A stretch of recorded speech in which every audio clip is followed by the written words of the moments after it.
요즘 어르신들을 신방 다니다 보면 예전 교회가 처음 세워졌을 때의 추억들을 많이 이야기하십니다.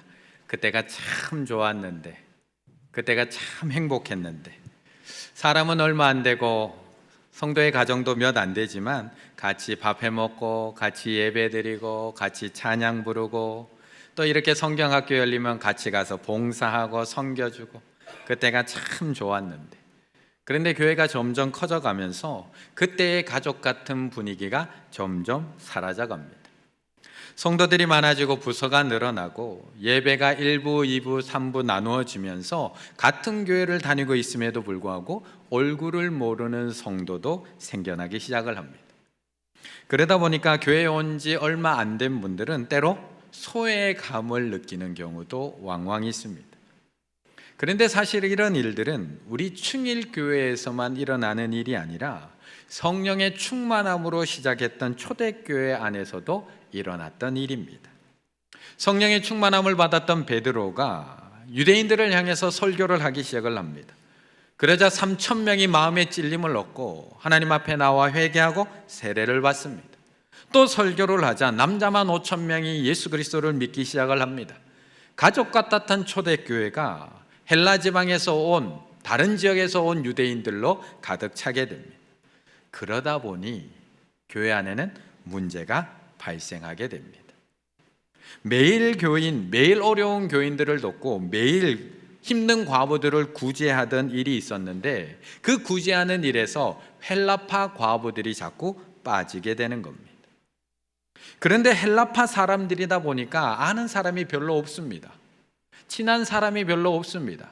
그러니까 이 어려운 이야기를 이야기하기도 어렵고 거기다가 헬라 지방 이방에서 오래 살다가 오다 보니까 말도 잘 안 통합니다. 그러니까 이런 일들을 일일이 다 교회 이야기가 하기가 어려웠던 겁니다. 먹고 사는 문제, 어려움을 해결하는 문제, 이 민감한 문제를 해결하기 위해서 교회에서 세운 사람들이 누구일까요? 바로 7 집사들입니다. 헬라파 출신의 집사 7을 세워서 이 문제를 해결하게 됩니다. 헬라파 과부들이 매일 구제해서 빠지는 이 문제를 헬라파 집사들을 세워서 해결했던 것입니다. 그렇게 세워진 집사님들 중에 한 명, 그 중에서도 가장 첫 번째로 이름이 올라있는 그 사람이 누구냐? 바로 오늘 본문의 주인공인 스데반입니다. 스데반, 그 이름의 뜻은 면류관입니다. 얼마나 좋은 뜻인가요? 그런데 그는 이름만 뜻이 좋았던 것이 아니라 그 이름 앞에 항상 붙어 다니는 수식어는 더 좋았습니다. 믿음과 성령이 충만한 사람 스데반. 그런데 뒤에 나오는 스데반의 이름에도 계속해서 이와 비슷한 수식어가 계속해서 붙어 다닙니다. 3절 성령과 지혜가 충만하여, 5절 믿음과 성령이 충만한 사람 스데반, 7장 55절 스데반이 성령 충만하여. 그리고 오늘 우리가 읽은 본문의 첫 번째 절 8절에서도 또 수식어가 붙습니다. 8절 우리가 같이 읽을까요? 시작. 스데반이 은혜와 권능이 충만하여 큰 기사와 표적을 민간에 행하니. 아멘. 스데반은 성령과 지혜가 충만했던 사람입니다. 그래서 7 집사의 택함을 받을 수 있었고 사도들도 믿음과 성령으로 충만한 그에게 안수를 해서 초대교회 안에 너무나 중요한 사역을 맡기게 됩니다. 그런데 그는 우리들처럼 안수받을 때 반짝 충만했던 것이 아니라 늘 주님과 동행하며 성령과 지혜가 충만했음을 보여주고 있습니다. 이렇게 늘 성령과 지혜가 충만했던 스데반, 믿음과 성령이 충만했던 스데반, 은혜와 권능이 충만했던 스데반, 예수님과 늘 함께 동행했던 스데반에게 어떤 능력들이 나타났을까? 8절 뒤에는 그것을 이야기합니다. 스데반이 은혜와 권능이 충만하여 큰 기사와 표적을 민간에 행하니. 큰 기사와 이적을 민간에 행했다고 합니다. 그런데 이것은 스데반 집사에게만 나타난 특별한 현상이 아닙니다. 지난주에도 말씀드렸듯이 큰 기사와 이적, 표적은 특정한 어떤 사람에게만 나타나는 능력이 아니라는 겁니다. 어떤 한 사람에게 그 사람이 특별해서 나타나는 것이 아니라 예수 그리스도를 믿는 사람, 예수 그리스도를 따르는 사람, 예수 그리스도와 늘 함께 성령 충만해서 동행하는 사람들에게 나타나는 능력이라는 겁니다. 그래서 스데반에게만 나타나는 것이 아니라 오늘 본문 앞에 있는 사도행전 2장에 봐도 또 나타납니다. 사람마다 두려워하는데 사도들로 말미암아 기사와 표적이 많이 나타나니, 사도들에게도 나타납니다. 이미 복음서에서부터 예수님을 따라가는 제자들, 주와 같이 길을 가는 제자들에게 예수님께서는 더러운 귀신을 쫓는 권능, 모든 병과 약한 것들을 고치는 권능을 이미 주셨습니다. 그래서 2장에서는 사도들로 말미암아 기사와 표적들이 많이 나타나고 말씀하고 있고요. 지난주에 살펴봤던 3장에서도 베드로와 요한이 나면서부터 안전병이 된 자를 일으키는 권능을 나타낼 수 있었던 겁니다. 물론 오늘 본문에 나오는 스데반은 지금까지 큰 기사와 표적을 나타냈던 제자들 그리고 사도들과는 조금 다릅니다. 뭐가 다르냐? 그는 일단 갈릴리 사람이 아닙니다. 예수님의 제자도 아니었습니다. 예수님이 살아계실 때 같이 사역했던 사도도 아니었습니다. 그는 이곳 예루살렘에서 예수님을 믿기 시작한 사람입니다. 초대교회의 시작과 함께 예수님을 믿고 따른 사람, 예루살렘에서 집사, 디아코노스, 하인, 종, 일꾼이 되어서 선택받고 주의 길을 걸어가고 있는 사람. 그런데 그에게도 제자들과 사도들과 똑같은 기사와 표적이 나타나고 있다는 것입니다. 이것은 우리로 하여금 누구든지 예수 그리스도의 참된 디아코노스, 주님의 일꾼, 주님의 하인으로 살기만 하면 주님께서 반드시 예수 그리스도의 능력을 그를 통해 드러내신다는 사실을 우리에게 알려주고 있는 겁니다. 일천한 신앙의 경력밖에 없는 스데반이지만 큰 기사와 표적을 행할 수 있었던 것은 그가 온 마음을 다해서 주님의 종, 주님의 일꾼, 주님의 하인으로 살았기 때문에 그렇습니다. 참된 신앙은 교회를 얼마 다녔느냐, 몇 년 다녔느냐, 몇십 년 다녔느냐가 아니라 얼마나 주님의 하인으로, 주님의 일꾼으로, 주님의 종으로 살아가느냐에 따라서 판가름됩니다. 우리 성도님들은 지금 주님을 온전히 따르고 계시는가요? 우리 성도님들은 디아코노스, 주님의 일꾼, 주님의 하인으로서 주와 같이 믿음의 길을 걸어가고 계시는가? 신앙의 경력이 얼마 되었느냐가 아니라 온 중심을 다해서 주님의 종으로서 순종하는 마음을 가지고 주님과 동행하고 있습니까? 그렇다면 예수님이 나타내셨던 그 큰 권능과 기적과 표적을 우리를 통해서도 나타내실 줄로 믿습니다. 이처럼 주와 같이 길 가는 것은 너무나 가슴 설레는 일입니다. 주와 같이 길 가는 것은 예수 그리스도의 능력이 나에게도 나타나는 은혜의 시간입니다. 주와 같이 길 가는 것은 너무나 즐거운 일이고, 그래서 많은 사람들이 기쁜 마음으로 찬양하며 주와 같이 길을 갑니다. 주와 같이 길 가는 것, 이미 예배 전에 열심히 찬양하셨잖아요. 예배 시작할 때 주와 같이 길 가는 것 즐거운 일 아닌가? 우리 주님 걸어가신 발자취를 밟겠네.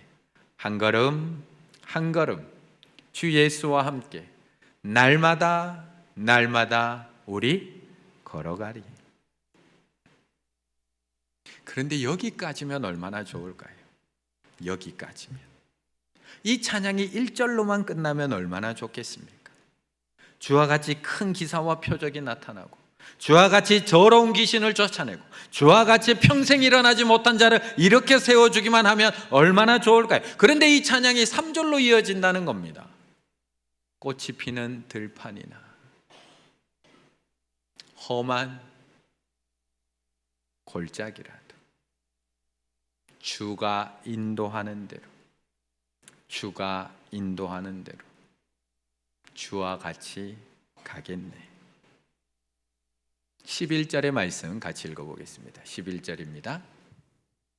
사람들을 매수하여 말하게 하되 이 사람이 모세와 하나님을 모독하는 말을 하는 것을 우리가 들었노라 하게 하고.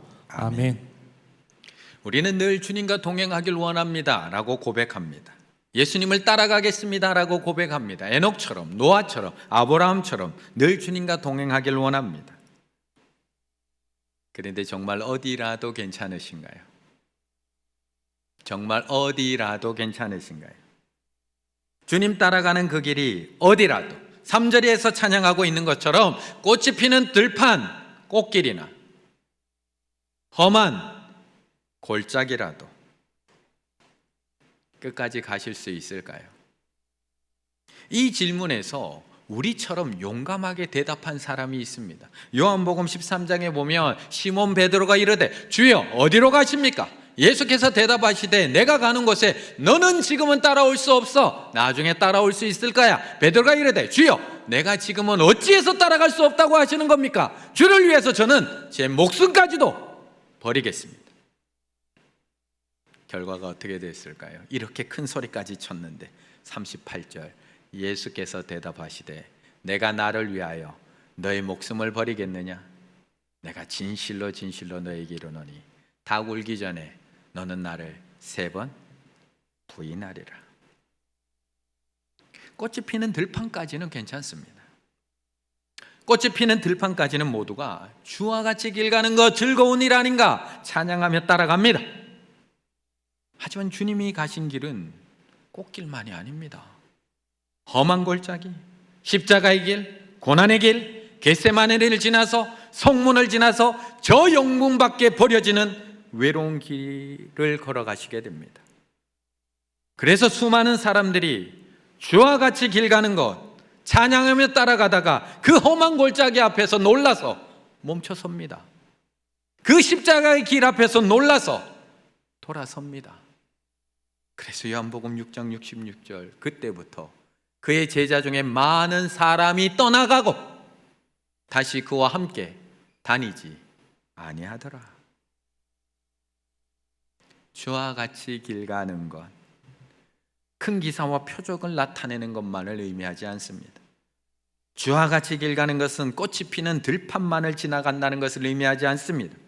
주와 같이 길 가는 것은 사람들이 놀라고 주목하고 모여들고 수많은 영혼들이 돌아오고 하는 것만을 의미하지 않습니다. 오늘 스데반은 예수님과 똑같은 방식으로 고발당합니다. 예수님과 똑같은 방식으로 끌려갑니다. 예수님과 똑같은 방식으로 모함당합니다.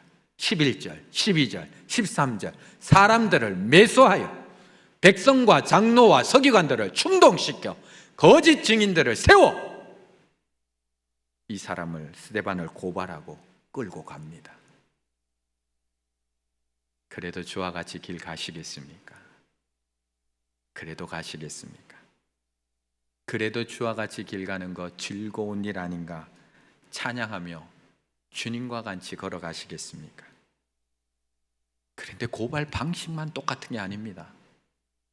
그를 고발한 죄명도 예수님하고 똑같습니다. 14절 그의 말에 나사렛 예수가 이곳을 헐고 성전을 헐고 예수가 성전을 헌다고 얘기한 거 너도 똑같이 얘기했지. 또 모세가 우리에게 전해준 규례 고치겠다 함을 예수님께서 율법을 완성하러 왔다고 이야기한 거 모세의 율법이 불완전하다고 한 거 아니야? 너도 똑같이 얘기했지. 우리가 들었노라. 죄명 2가지입니다. 예수님에게 씌웠던 죄명 2가지 똑같습니다. 하나는 예루살렘 성전을 허물어 버리겠다고 한 그 예수님의 이야기, 또 하나는 모세의 율법이 불완전하다고 예수님이 완성한다고 이야기했지. 죄명 2가지 똑같습니다. 주와 같이 길 가는 것 정말 즐거운 일이기만 할까요? 예수님과 똑같은 방식으로 고발당하고 예수님과 똑같은 방식으로 누명 써야 되고 억울한 일 당해야 하는 길 정말로 즐거운 길이라고 찬양하며 가실 수 있을까요? 그런데 여기서도 끝나지 않습니다. 한 장 더 넘어가 7장을 보시게 되면 주와 같이 길을 가던 스데반 주님과 똑같이 아무런 죄도 없이 주님과 똑같이 죽임을 당하게 됩니다. 그래도 가시겠습니까?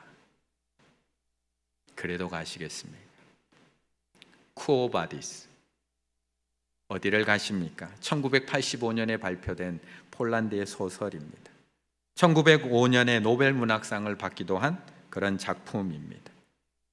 로마 대화재 사건 이후에 기독교에 대한 네로 황제의 핍박과 박해는 더욱 극심해지게 됩니다. 기독교인으로서 로마에 남아 있다는 것은 곧 죽음을 의미하는 상황까지 다다르게 됩니다.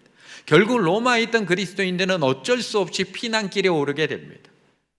그때 베드로도 교인들의 권유로 떠나셔야 됩니다. 여기 있으면 죽으세요. 여기 떠나셔야 됩니다라는 권유 때문에 결국 로마를 떠나 피난길에 오르게 됩니다.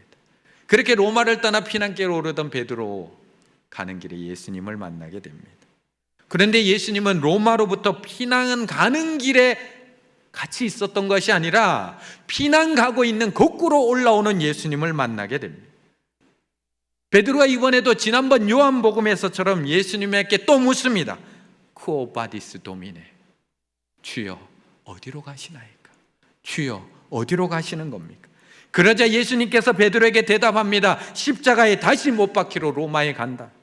너는 어린 양을 버리고 로마를 떠나려고 하지만 나는 다시 십자가에 못 박히러 너 대신 로마에 간다. 결국 지난번에는 예수님을 3번 부인하고 결국 예수님과 동행하지 못했던 베드로가 이번에는 주님과 같이 로마로 가서 십자가에 거꾸려 못 박혀 죽습니다. 쿠오 바디스 도미네, 주여 어디로 가시나이까?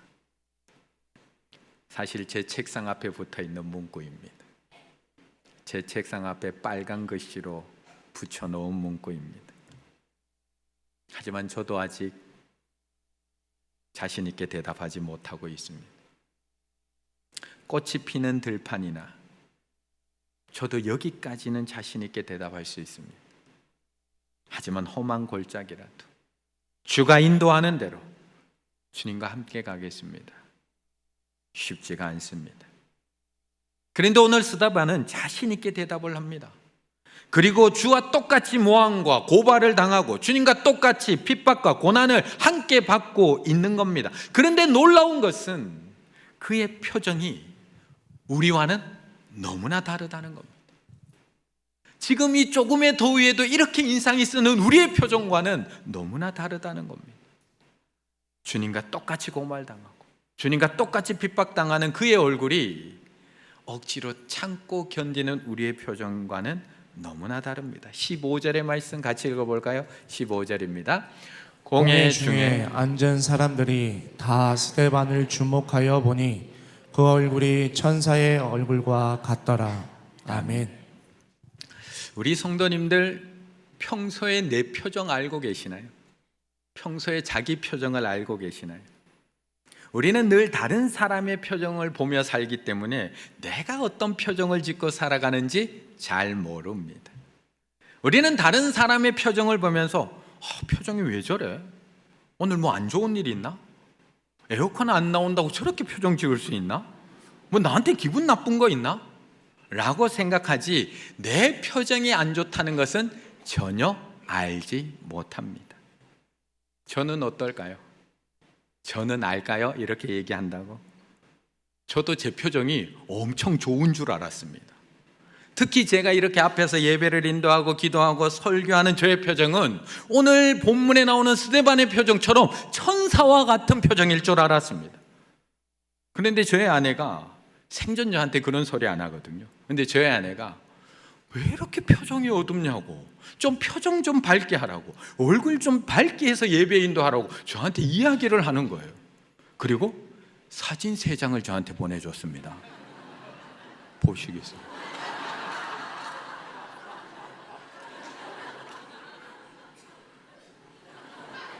이게 제 표정 맞나요? 사람들은 자신의 표정을 못 봅니다. 오늘 스데반도 지금 자신의 얼굴이 어떤 표정인지 스데반은 모릅니다. 오늘 본문에서 그의 표정을 본 사람은 스데반 스스로가 아니라 그를 고발한 사람들입니다. 그를 죽이기 위해서 매수된 사람들, 그를 어떻게든 없애기 위해서 세워진 거짓 증인들이 그들 눈에 비친 스데반이 표정이 어떠했느냐? 공회 중에 앉은 사람들이 다 스데반을 주목하여 보니 그 얼굴이 천사의 얼굴과 같더라. 자기 표정을 이야기하고 있는 게 아닙니다. 어떻게 그의 얼굴이 이렇게 환하게 빛날 수 있었던 걸까요? 어떻게 고발당하고 모함당하고 억울한 일 당하고 있는 그의 얼굴이 천사와 같을 수가 있는 걸까요? 우리는 요즘처럼 힘든 시기를 보낼 때면 모든 것이 심각하고 힘들고 짜증나고 화가 나고 에어컨만 안 돼도 이렇게 화가 나는데 박상현 목사 얼굴처럼 변할 수밖에 없는데 왜 스데반은 어떻게 저런 억울한 상황에서도 천사와 같은 얼굴이 될 수 있었던 걸까? 그런데 사도행전을 자세히 한번 읽어보시면 이 얼굴 또한 스데반에게만 나타났던 얼굴이 아닙니다.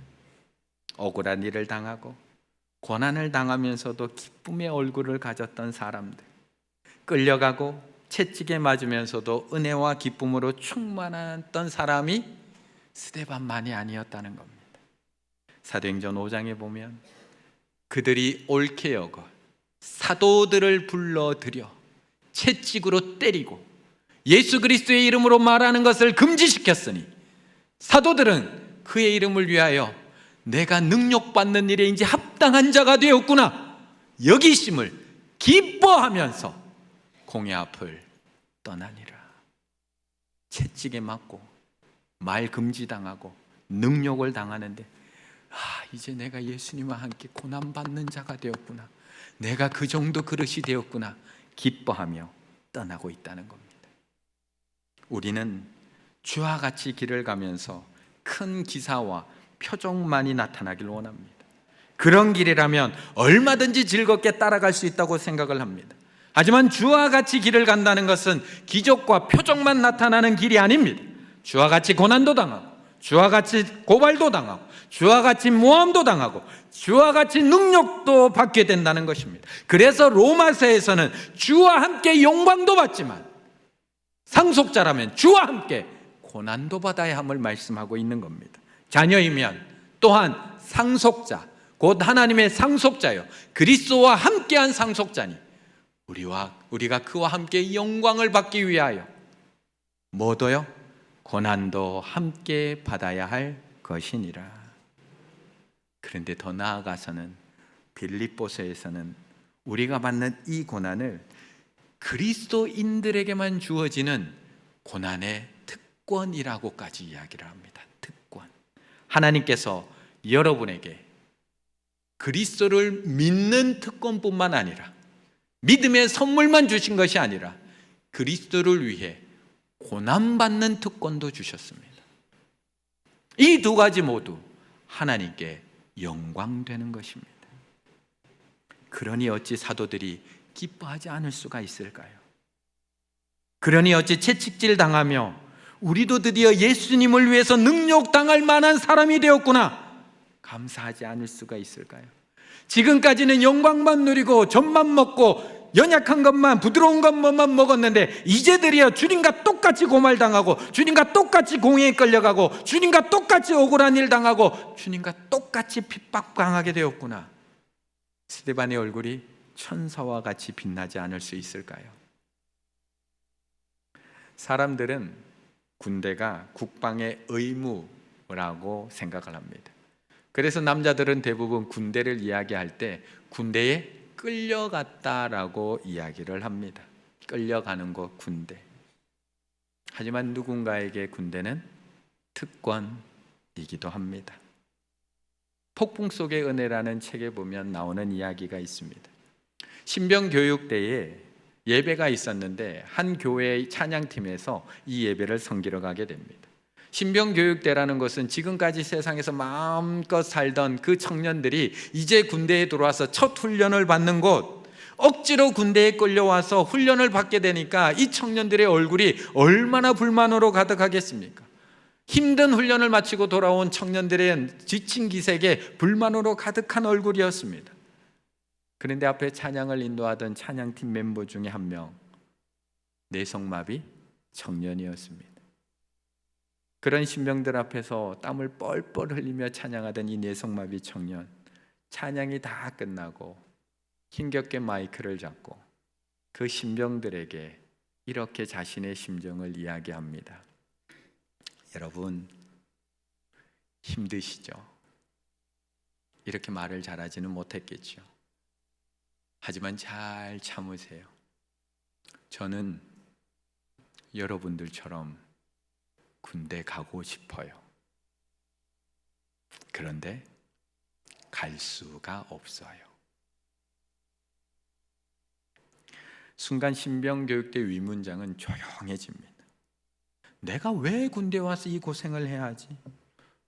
나는 왜 좀 더 편한데 뵙지 못하고 왜 인생이 이렇게 참 불공평한 거야 생각하던 청년들에게 군대에 가고 싶어도 가지 못하는 이 뇌성마비의 청년의 이 한마디는 그들의 가슴에 큰 울림이 됩니다. 그리스도를 위한 고난 아무에게나 주어지지 않습니다. 그리스도와 똑같이 모함당하고 그리스도와 똑같이 고발당하고 그리스도와 똑같이 외면당하고 그리스도와 똑같이 핍박당하는 고난 감당할 그릇도 안 되는 사람에게 하나님이 허락하지 않습니다. 그래서 오늘 사도들은 너무나 기쁜 겁니다. 지금까지 그리스도를 믿는 특권만 경험을 했는데 이제는 그리스도를 위해서 고난받는 특권도 나에게 주어졌구나. 지금까지 은혜와 권능이 충만하여서 주님과 함께 영광만 받았지만 이제는 주님과 똑같이 고발당하고 주님과 똑같이 모함당하고 주님과 똑같이 억울함당하고 주님과 똑같이 핍박당하는 자가 되었구나. 나도 드디어 주님과 똑같은 일을 감당할 수 있는 사람이 되었구나. 스데반의 얼굴이 천사처럼 빛나고 있는 겁니다. 그리스도인의 특징은 고난입니다. 우리가 그리스도인이라는 증거는 고난받는 겁니다. 예수를 믿으면서 주님을 위해서 한 번도 고난받은 적이 없다고요? 부끄러운 일입니다. 그 이름을 위해 혹은 예수님 때문에 모함 받아본 적이 없으세요? 오해 받아본 적이 없으세요? 손해본 일 없으세요?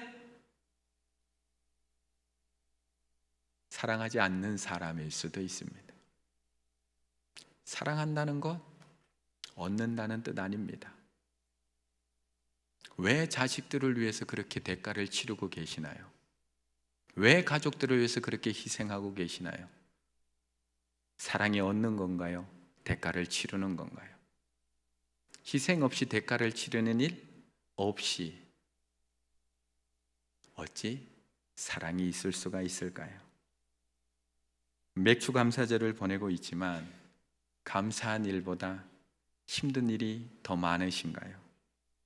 감사헌금을 준비했지만 그 감사헌금 봉투에 감사할 제목보다 하나님 앞에 간구할 제목들이 더 많으신가요? 여전히 고난 중에 계시고 감사할 제목보다 눈물의 제목이 더 먼저 생각이 나시나요? 예수님처럼 모함당하고 계시나요? 예수님처럼 고발당하고 계시나요? 예수님과 똑같이 끌려가고 계시고 예수님과 똑같이 억울한 일 당하고 계신가요? 그렇다면 나에게도 고난의 특권이 주어졌음에 감사하며 바울처럼 기뻐하시기 바라겠습니다. 고발당하고 계시나요? 그렇다면 주님의 고난에 동참할 수 있음에 감사하며 제자들처럼 기뻐하시기 바라겠습니다. 억울하신가요? 그렇다면 주님과 함께 나도 이제 능욕받는 일에 합당한 자로 나를 여겨주셨구나. 그것에 감사하며 사도들처럼 찬양하시기 바라겠습니다. 혹시 예수님처럼 여전히 고난 가운데 계시다면 꽃이 피는 들판, 그것을 넘어 험한 골짜기, 그것까지도 나와 동행하고 계시는, 나와 동행하기 원하시는 그 주님께서 내 손 붙들고 계시다는 것을 꼭 기억하시며 스데반처럼 얼굴이 천사와 같이 변해 가시는 우리 충혈의 가족들 다 되시기를 간절히 바라겠습니다.